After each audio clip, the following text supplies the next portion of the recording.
कितनी महिला तो इसलिए मार दी जाती है क्योंकि वो विरोध करती है पति को पीटे जाने का। कितनी महिलाएं इसलिए मार दी जाती है कि वो दहेज कम लेके आई, और कितनी महिलाएं इसलिए मार दी जाती है कि उन्होंने समाज के डर से या ससुराल के डर से वो खुद ही मर जाती है। कितनी महिलाएं आज भी हमारे देश में ऐसी है कि जो पल पल उत्पीड़न को और भेदभाव को झेलती है।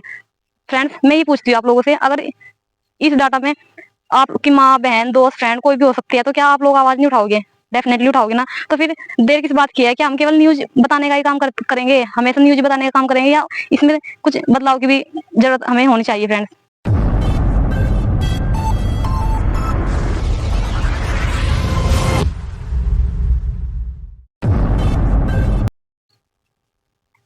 मुझे कमजोर समझने की कोशिश मत करना, मुझे कमजोर समझने की कोशिश मत करना, क्योंकि हम वो है जो बुझी हुई राख से भी दोबारा से आग लगा सकते हैं। Hi everyone, welcome back in your channel Young Thinkers, where we discuss ideas that matter to you and our nation. Friends, कैसे आप सब? उम्मीद करती हूँ कि अच्छे होंगे।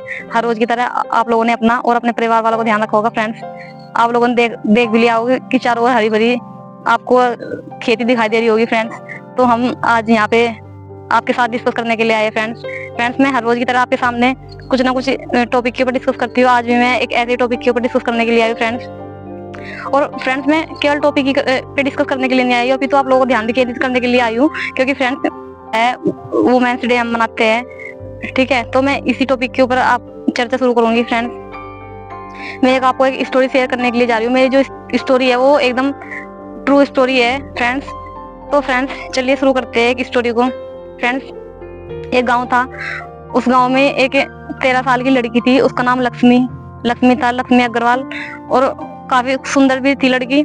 तो उसे किसी लड़के ने प्रपोज वगैरह किया तो उसने उसकी बात एक्सेप्ट नहीं की, और अंजाम ये होता है कि उस लड़की के ऊपर एसिड अटैक हो जाता है। और जैसे ही उसके ऊपर एसिड अटैक होता है तो उस लड़की की बॉडी, सब आंख झुलक जाती है, मुंह झुलक जाता है, सब कुछ झुलक जाता है, और उसके परिवार में मौत का मातम सा बन जाता है। और धीरे धीरे जैसे ही वो लड़की बेहोश हॉस्पिटल में पड़ी रहती है, और उसके परिवार में भी तनाव का माहौल रहता है। और कुछ दिनों बाद जैसे लड़की वहां से डिस्चार्ज होकर घर आती है तो देखती है कि घर में भी एक गरीबी थी, और माँ बाप भी बूढ़े, टेंशन में, सब वही बोल लेते थे कि तुम्हारी लड़की से कौन शादी करेगा, ताना मारते थे हर जगह, वो सब चीजें।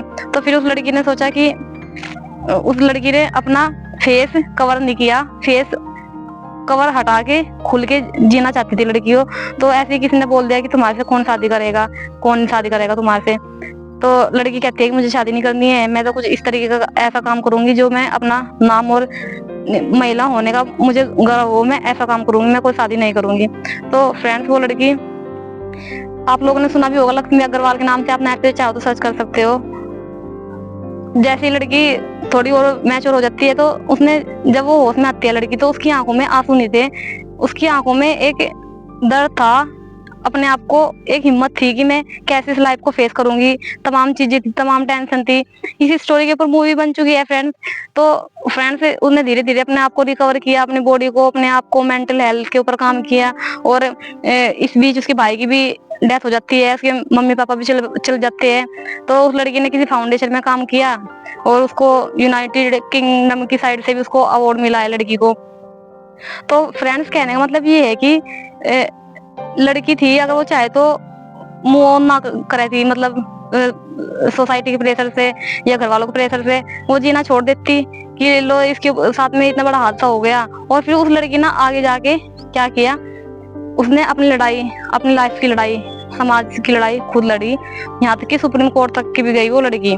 और इसने आवाज उठाई कि आज भी मार्केटों में, बाजारों में खुले उसमें एसिड मिलता है, बिकता है, तो इस चीज पे भी उसने रोक लगवाई। मतलब कहने का ये है कि टूट तो जाता ही है इंसान, अगर किसी के ऊपर इतनी बड़ी इंसिडेंट हो रहा है, तो चाहे कोई भी हो, अगर एक छोटा सा एक्सीडेंट हो जाता है हमारे साथ में तो हम लोग तब भी बिखर जाते हैं, टूट जाते हैं। लेकिन बेचारी ने इतनी हिम्मत की, तो मैं तो उसकी हिम्मत को सैल्यूट करती हूँ कि उस लड़की ने इतना हौसला दिखाया, और आज वो अपने दम पे अपना जीवन अच्छे से जी भी रही है।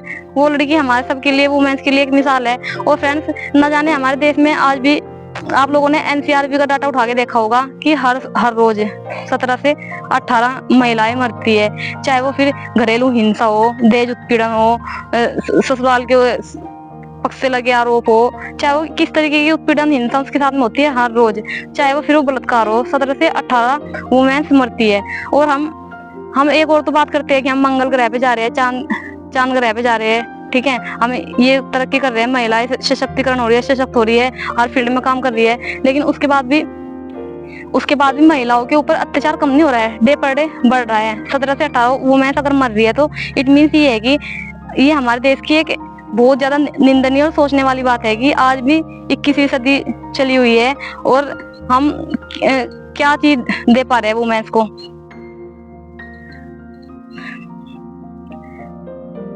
मुझे नहीं पता फ्रेंड्स कि मैं क्या बोल रही हूँ, मैं तो सर्च करती हूँ, आप लोगों को बताती हूँ थोड़ा, ठीक है, चाहे मैं गूगल पे सर्च करूँ या चैट जीपीटी पे। मैं ये नहीं कि मैं अपनी साइड से बता के बोल रही हूँ आप लोगों को। अगर हिंसा हो रही है वुमेन्स के साथ में तो इट मीन्स हो रही है, वो घटना घटी है तो घट रही है, अगर बलात्कार हो रहा है तो हो रहा है, वो किसी से भी अछूता नहीं है ना। हम उन चीजों से बच सकते हैं, जो हमारी समाज की बुराई है वो है। अगर दहेज उत्पीड़न के मामले सामने आते हैं, महिलाओं के साथ में मारपीट होती है तो होती है, अगर महिलाएं सुसाइड करती है तो वो सुसाइड करती है, चाहे वो फिर समाज के डर से करे, चाहे फिर वो प्रताड़ना के डर से करे। ये हमें अमूमन ही देखने को मिलता है। और फिर हम बात करते हैं कि बेटी बचाओ बेटी पढ़ाओ, मतलब बहुत सारी चीजें। मैं यहाँ पे किसी के विरोध में बात नहीं करूंगी, ना ही मेरा कोई इस तरीके का मोटिव रहता है कि मैं किसी की भावनाओं को इस तरीके का ठेस पहुंचाऊं। बस फ्रेंड्स ये है कि मेरी जो विचारधारा है मैं आप लोगों के सामने शेयर कर रही हूँ फ्रेंड्स। तो फ्रेंड्स मैं एक छोटा सा आप लोगों से एक एक्सपीरियंस शेयर करूंगी। लगभग मैं भी किसी काम को लेके इसमें गई हुई थी, पास की थाने में गई हुई थी, कुछ काम था मुझे, कुछ भी हो सकता है वो, क्या आपका कुछ प्रॉब्लम हो। तो वहां पे एक लड़की आती है, लड़की मुंह पे उसका पूरा स्कार्फ रहता है बंधा हुआ, मतलब दुपट्टा वगैरह, और उसके साथ में एक बुजुर्ग इंसान थे। तो फिर हम भी बैठे थे, वो भी बैठी थी वहां पे। तो मैं पूछ रही थी उससे कि भाई क्या मैटर है, तुम लोग यहाँ पे क्यों आ रहे हो।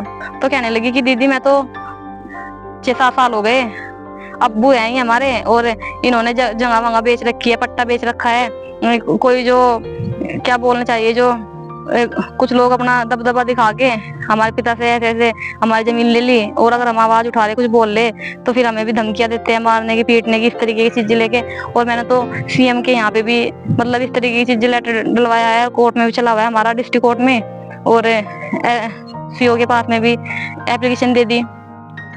तो मतलब कहने का ये है कि वो काफी मतलब लड़की बहुत ज्यादा इन चीजों को लेके परेशान हो रही थी। तो फिर बता देते अपना कि हाँ ऐसे ऐसे करके है। मैं कहा चलो ठीक है भाई, क्या कर सकते हैं, यही हकीकत है, यही स्ट्रगल है, इसे झेलना पड़ेगा।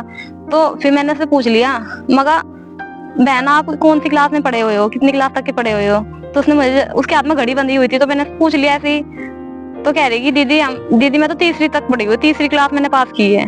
तो मुझे उस लड़की को ये मैटर नहीं करता कि आप लोग कितने पढ़े लिखे हो, मैटर ये करता है कि आप लोग हिम्मत रख रहे हो या नहीं रख रहे हो, आप स्ट्रगल कर रहे हो नहीं कर रहे हो। अगर 5 साल हो गए, 6 साल हो गए, कोई भी हो सकता है, चाहे मैं भी हूँ, अगर किसी के साथ में, किसी के परिवार वालों के साथ में इस तरीके का हिंसक व्यवहार होगा या कुछ भी होगा, तो कोई भी इंसान, उसे अगर उसमें हिम्मत नहीं है तो उसे हिम्मत अपने अंदर बनानी पड़ेगी, उसे समाज से लड़ने की हिम्मत उसे रखनी पड़ेगी। क्योंकि अगर हमारे घर में या कुछ भी हो रहा है तो वहां से ना तो पुलिस आएगी तुरंत, ना सरकार आएगी, ना कोई और आएगा, ना रिश्तेदार आएगा, तो फेस तो हमें सिचुएशन खुद ही करना पड़ता है ना। तो मेरा कहने का मतलब ये है कि वो बेचारी 3वीं क्लास की लड़की थी और शायद वो मुस्लिम समाज से थी लड़की वो। तो बेचारी इतनी हिम्मत कर रही थी वो कि बाल भी धोले हो गए फिर के, अब तक भी कुछ फाइनल सोल्यूशन नहीं हुआ है। और कभी यहाँ टरका देते हैं अधिकारी, कभी वहाँ टरका देते हैं, कभी कोई एप्लीकेशन, कभी मतलब ऐसी वो कर करके। तो ये चीजें, ये सच्चाई है, ये छुपती नहीं किसी से भी। पर ये है ना कि बस न्यूज पे तो आप लोगों को पता है कि कुछ मैटर दिए जाते हैं, कुछ नहीं दिख पाते हैं। आज भी अगर मैं देखूँ तो पता नहीं कितने ऐसे मुद्दे हैं, चाहे वो फिर घरेलू हिंसा को लेके है, चाहे वो किसी और चीज को लेके है, दिखाते ही नहीं है। जो आ गया न्यूज में तो आ गया, नहीं तो नहीं सही जाके। और कितने आंकड़े ऐसे हैं, कितनी गरीबी है हमारे इंडिया में आज भी, और कितने ऐसे लोग हैं कि जो आज भी भूखे सोते हैं रोड पे, आपने देखा भी होगा, या फिर रेलवे स्टेशन के आसपास ये देखा भी होगा। और अभी आगामी डे में एक अभी घोषणा हुई थी, उसमें ये बोला गवर्नमेंट ने इंदौर में कि इस डेट से भीख देना अपराध हो जाएगा। भाई भीख देना तो तुम अपराध कर दोगे, लेकिन जो बेचारे ऐसी कंडीशन करे क्यों जो भीख देना पड़े, जो बेचारे भीख मांग रहे हैं सड़कों पे, उनकी क्या गलती है, जब ना तो उनके सिर पे माँ बाप का साया है, ना उनके सिर पे छत का साया है, ठीक है। तो फिर भी बेचारे भीख भी ना मांगे, अगर भीख मांगेगी तो सरकार ने वो भी वहां पे बंद कर दिया है। इंदौर में कोई ऐसी स्टेट है कि वहां पे भीख मांगना मतलब देना और लेना अपराध घोषित कर दिया है गवर्नमेंट ने। तो फ्रेंड्स इस तरीके की चीजें पता नहीं हमें कितनी दिखाई देती है, बस ये है ना कि महसूस करने की जरूरत होती है, और तो कोई जरूरत नहीं होती।